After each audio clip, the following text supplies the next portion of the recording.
and welcome back to Chocolate or Poo. Day late and a dollar short, we're here. A few days late. A few days late and a dollar short, but we're here. We are here. What episode is this now? Cheers. Cheers. This is episode 4. 3.5. 3.5. Now we're going with the whole, it was Poo the first one, Chocolate the second one, Poo the third one. You have to think of a nice chocolatey name for this one. I'd have to. What was, considering our theme for this episode, what was Diana Troy's favourite chocolate? She liked chocolate ice cream or something, so maybe I could do something like that. I can't remember what chocolate Diana Troy liked. Just to mention, this is going to be a Star Trek episode, as you can see by Kevin's wonderful decoration here on the back. Shout out to our man Jeffrey Combs. Yep. The only chocolate I know from Star Trek was the Delavian chocolates or something that Garrick and Bashir were always going on about. Always on about, yes. Yeah. He even gave it to him as a gift at one point, didn't he? He did, yeah. Now, we're going to be a very short little episode this time, because we were planning on doing an hour-long one, but we've just got stuff to do and lives and everything. Exactly. To see all that kind of stuff. We have loads of very interesting facts here for our next episode. These are random little things about the world in general.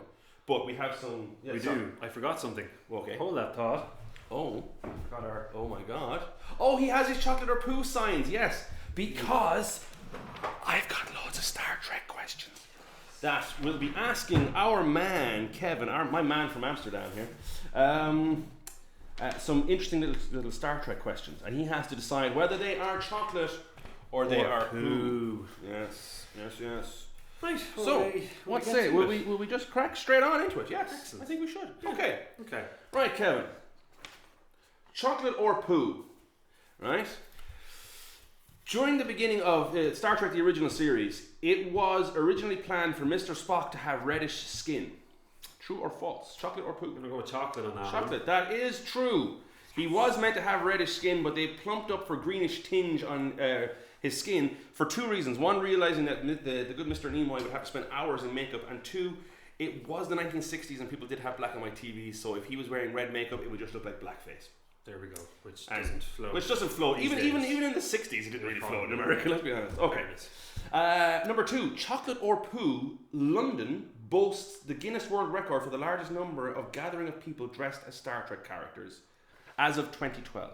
Is that chocolate or is it poo? I would have thought maybe somewhere in America with all their Star Trek conventions and stuff like that. Like Comic Cons and stuff. I'm going to go with chocolate though. It is, yes. They had 1,063 fans. Was it in Birmingham? No, it was in London. Oh, sorry, you said in London, yes, I did. Listen. There we go. That's actually a little telephone ringing in the corner from our nuclear bunker here somewhere in an undisclosed location somewhere in the Northern Hemisphere. We won't divulge yet. We'll ring NORAD back. Okay. Chocolate or poo, there was a member of the Jordanian royal family in Star Trek Voyager.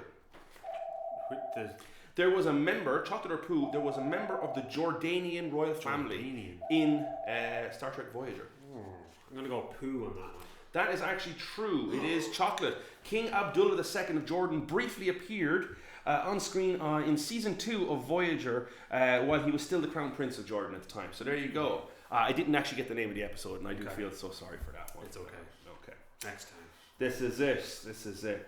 Where is it here? I didn't actually put down true or false next to these.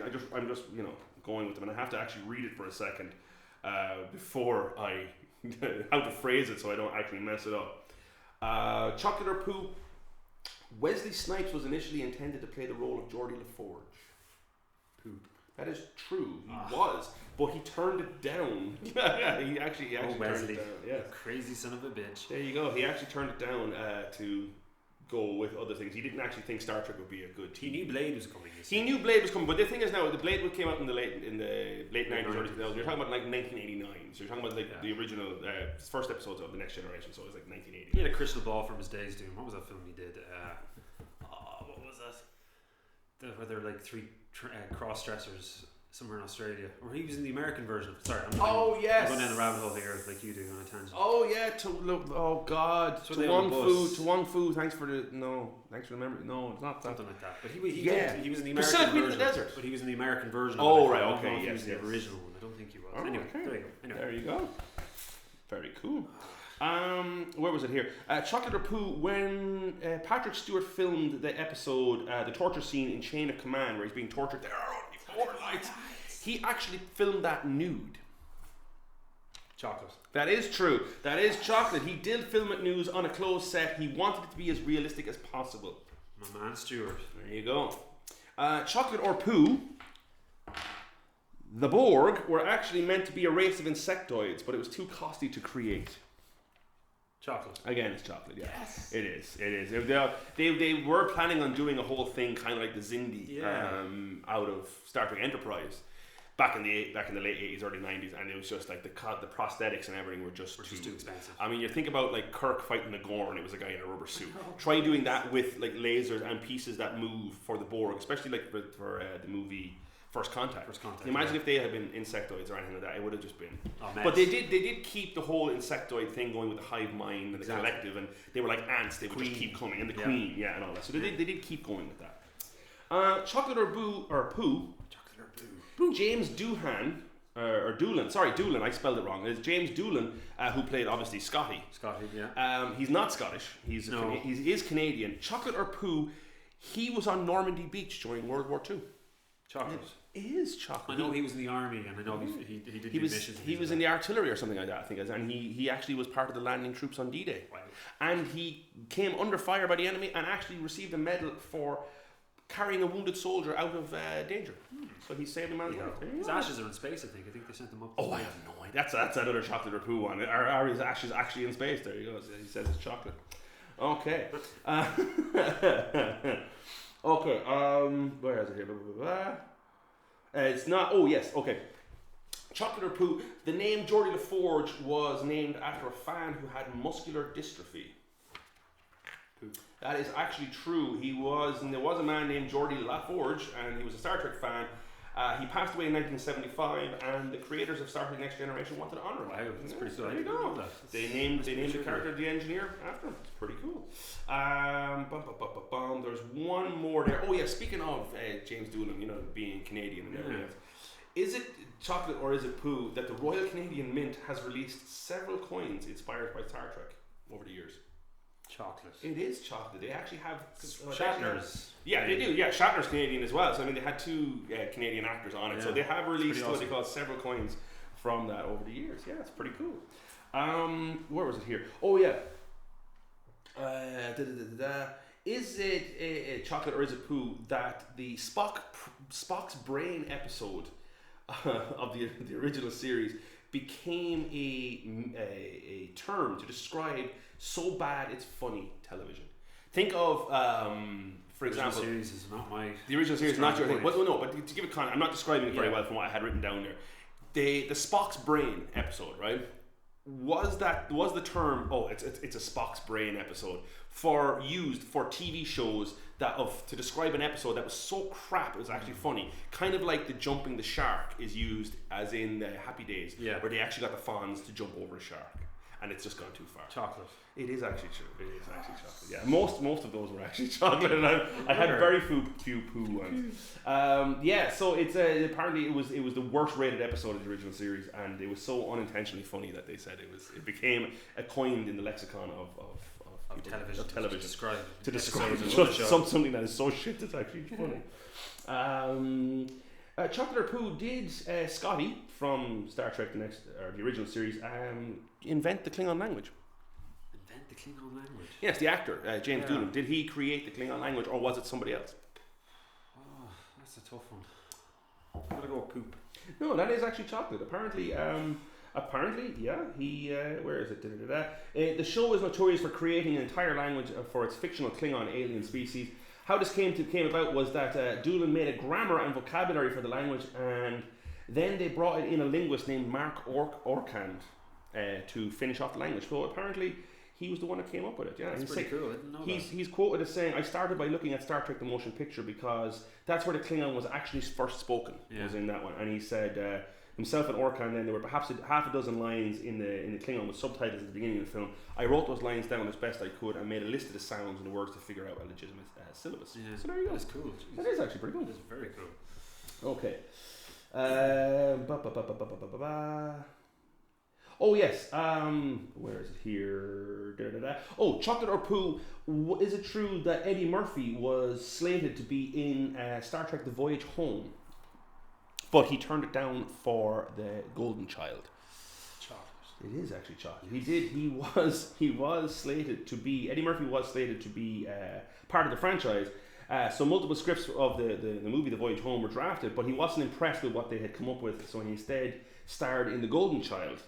And they switched the movie's tone then to a more serious tone rather than having, because if you had a major comic in it, it would have been more lighthearted. Yeah, absolutely. And that's it. Well, that's all the Chocolate or Poo ones I've got. Yeah, that's pretty much it. And like most of the ones, I have to figure out how to do this better so that like every single one of them aren't fucking true. just hold up chocolate and be like, yeah, Star Trek facts 1 to 10. Like, yeah, this is it. But I need to figure out how to do that a little bit more. Should have done scores. Yes. I did against you.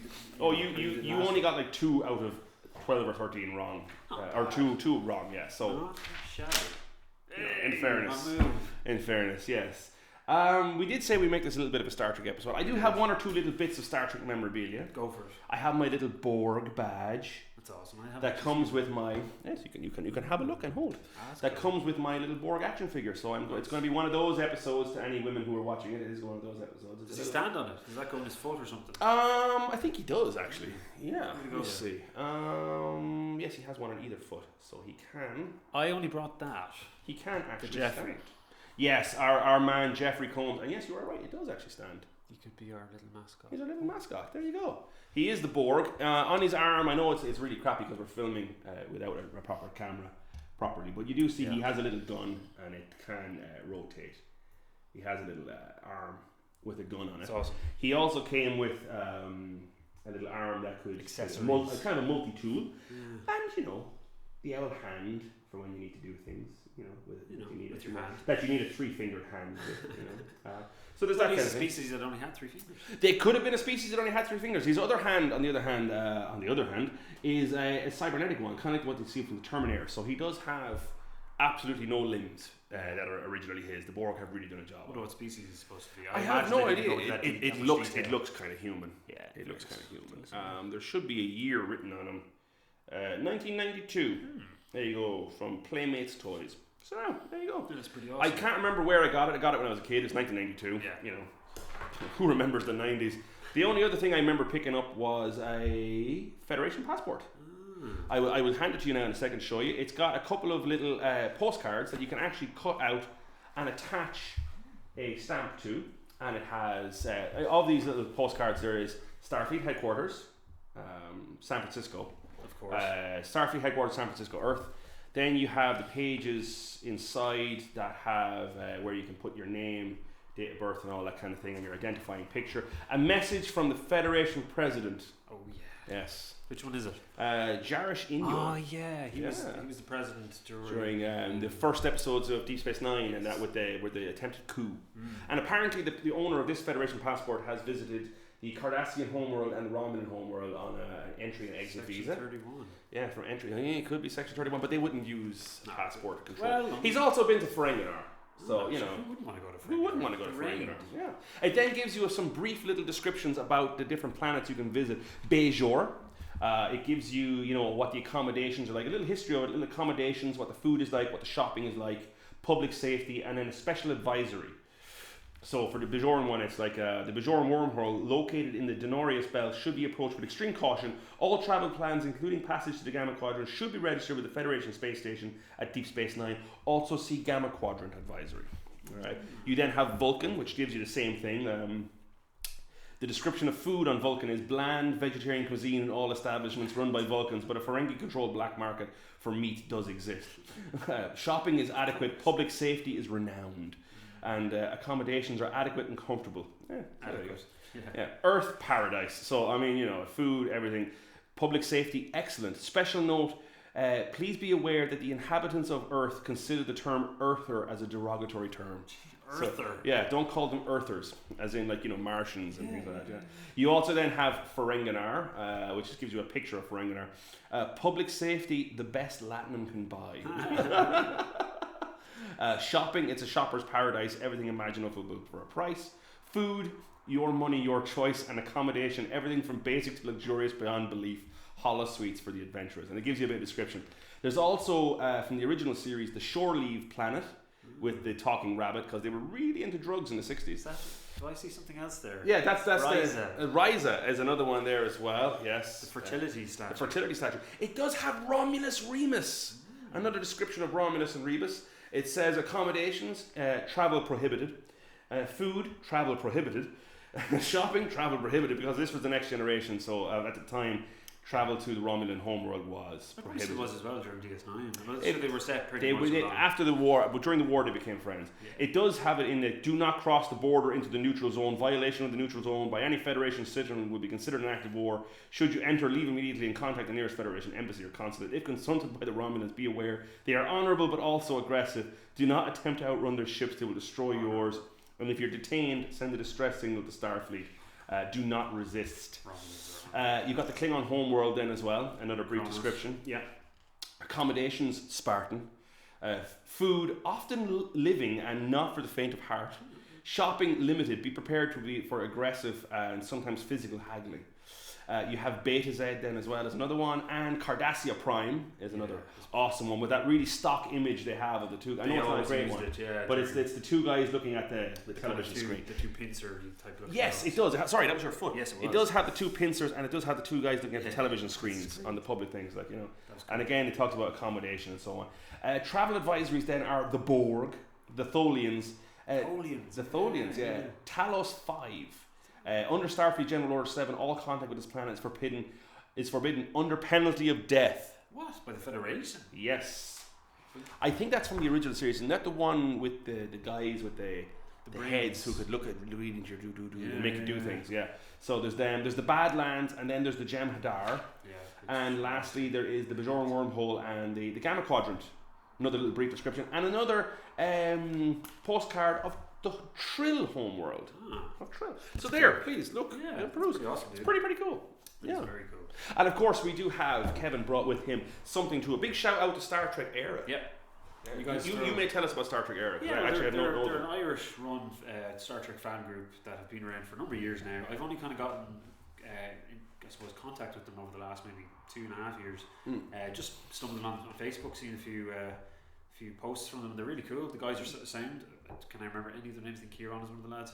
But they're diehard Star Trek fans. They run a number of events for charities, and this was an event I was at celebrating DS9, because obviously What We Left Behind was the DS9 documentary that came out, and they had an interview. They did a Skype interview with your man Ira Bear. The purple beard. Yeah, he's the only guy who can rock a purple beard and a hat like that. Glasses. Awesome. Yeah, and they had him on. I think they had him on anyway.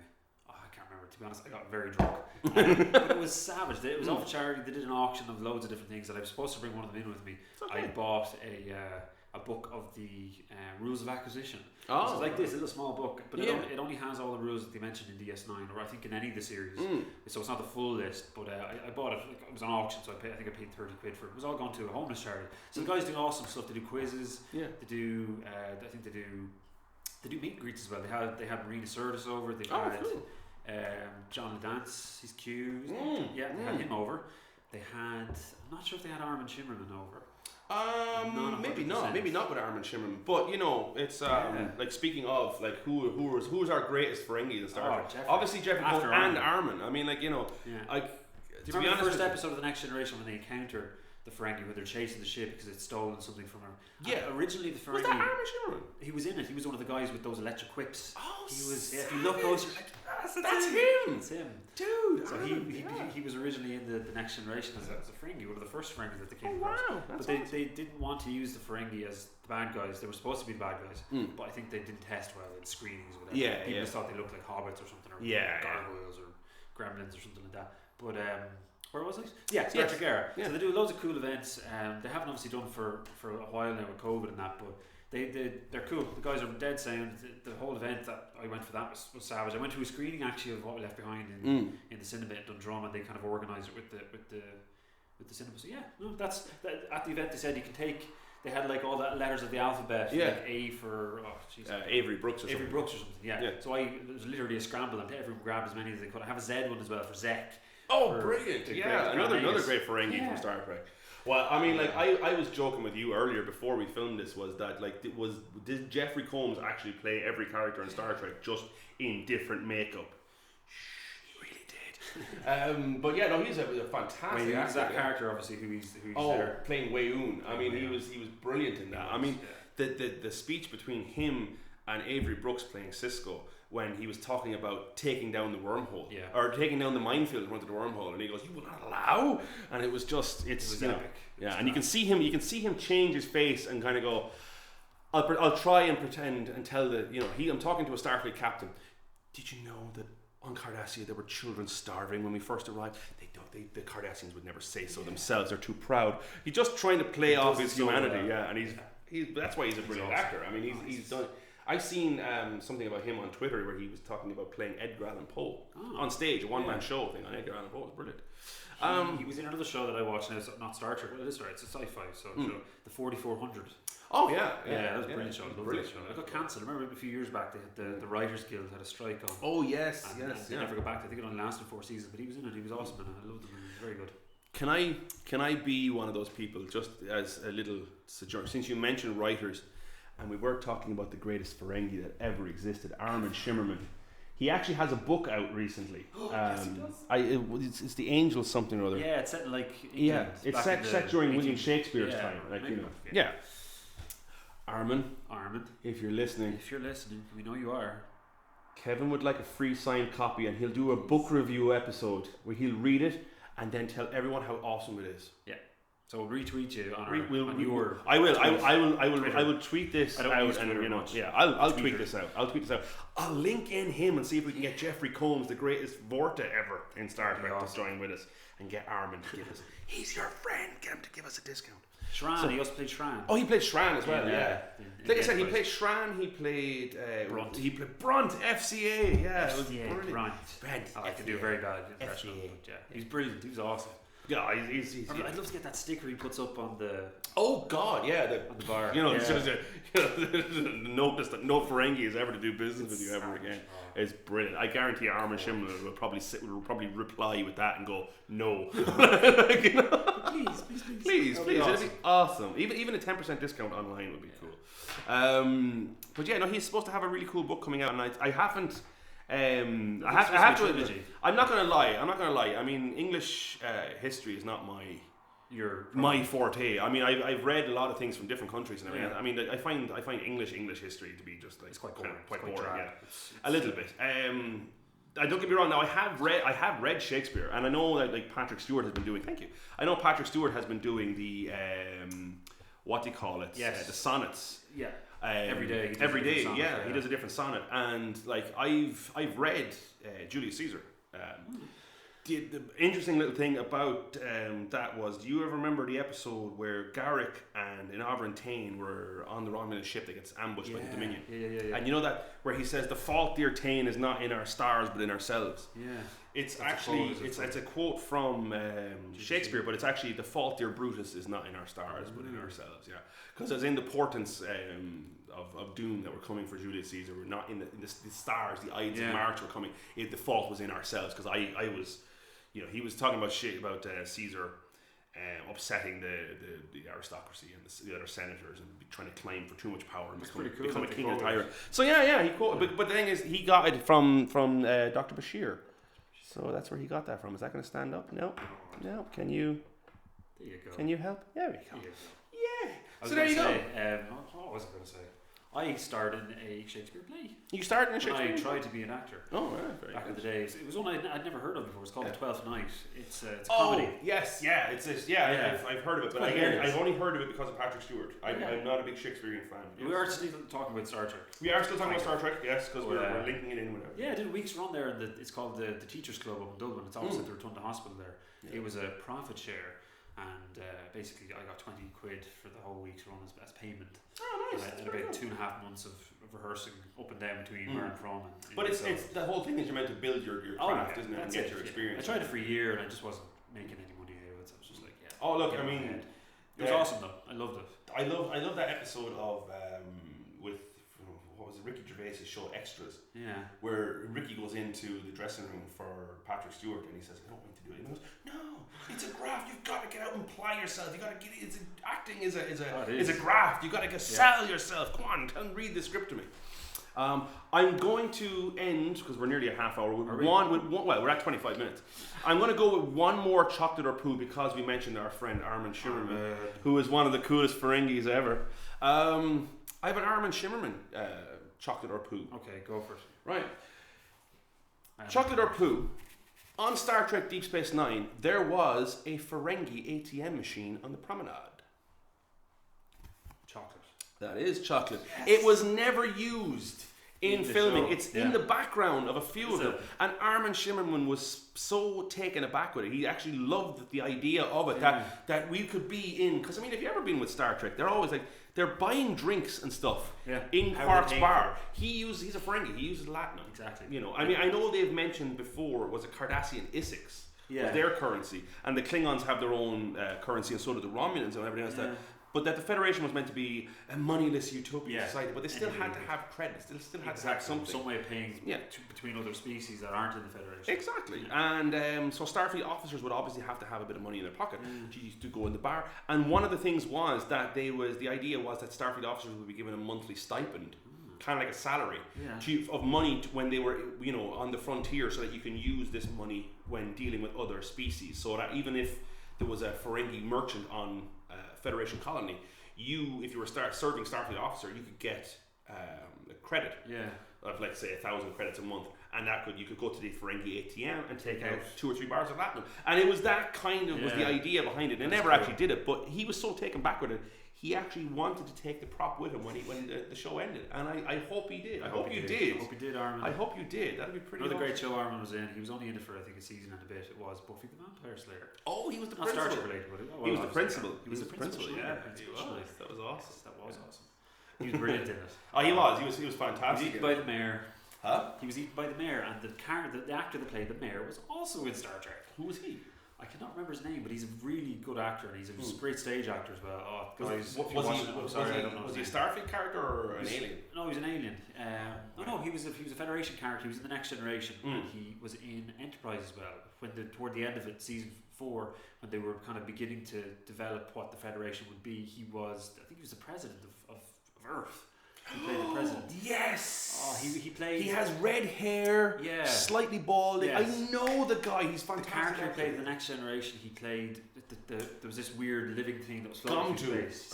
Gum 2 or something. The Tin Man. Tin Man. Yes. There we go. I can't remember what the name of the thing. I think it was McGum 2 or something like that. But yeah. Wow, man. Star Trek rabbit hole there. Yeah. Wow. So he was killed. He killed Armin Shimmerman. He transitioned into this big demon snake thing, and Armin just stood up there and says, only Armin can. You're not supposed to be loitering on it. Your man just went, eat. You're not supposed to be loitering here. Something like that anyway. But yeah, it's pretty cool. Another little Ferengi fact: the guy who played Zek actually has, I think he has either a PhD or a master's in economics. He's actually taught classes on financial economics in colleges and he's been he talked about, because Michael Moore had him in one of his movies about the economic crash. I can't remember which one of the movies was. Was it Bowling for Colin? No, Bowling for Colin was about guns. Fahrenheit 9/11 was about 9/11 and the war on terror. I think it was another one is about. I wouldn't know any other ones, to be honest. Oh, I think it might have been Sicko, where he's talking about the healthcare system, because they have to pay for healthcare in America, and we have a well, it's not quite universal. We have a two-tiered universal healthcare system. Yeah, in Ireland, where if I break my arm, I go to the hospital. It's free. I might have to pay for it. If I went for an emergency, I will have to wait though. It's a triage system of, he's got a serious spinal injury from a car crash. He gets to wait. I have to sit for 3 hours with a broken arm in the waiting room. But yeah, kind of like that. And it's paid for through taxes and stuff. So that was why I watched the movie, because it was really interesting to see. He was in it. He's a really good, prolific voice actor as well. He's done Toy Story, loads of stuff. The Incredibles. There's only 2 I can think of, but yeah, he's awesome. He's a fantastic. Another shout out to another cool page on Facebook is Events Beyond the Moon. It's a similar page. I think it might be one of the guys from Star Trek era who's involved in it, but they'd be big Buffy the Vampire Slayer fans. Oh, okay. And Firefly. Oh yes, great show. I love that show. Another good sci-fi show.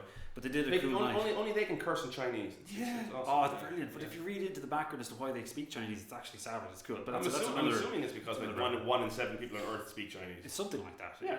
I think it was the idea in that universe. China basically expanded huge. stuff. Yeah, it's cool. But it's awesome. The film is awesome as well. Serenity is awesome. Yeah, Serenity. I'm a leaf on the wind. Watch me soar. And then he gets stabbed. In the chest. Yeah, it's just like, wait a kill. That guy is a brilliant an actor. I can't remember his name. Everything. He's in fucking everything. everything. He's the pirate in Dodgeball. Dodge, dodge, dive. Oh, Patches O'Houlihan. Patches O'Houlihan. We need to stop going to these rabbit holes. Patches O'Houlihan, actually, getting back to Star Trek, I thought he played one episode of Martok in Deep Space Nine, but it turned out I was wrong. No, I was wrong. He didn't. He's very similar He's to very Rip Thorne. He's yeah. so similar to him. I actually thought he did play a Klingon, but he didn't. He was in that film I told you about. Freddy got fingered. Daddy, would you like some sausage? Oh, Daddy, God. would you like some sausages? Every time you just take this out, you take out this stinking thing and just slap me in the face with it. The only thing I remember from that movie was that the one with Tom Green when he jerks off an elephant. Yeah. Oh no, well, both an elephant and a horse. He's making cheese sandwiches in a cheese sandwich factory. Oh. Look at my hooves, I love. All I can say is just. Yeah. On that note, this has been Chocolate or Poo. Yes, and don't forget the flush. Flush. Play us out Play us out if I can find it.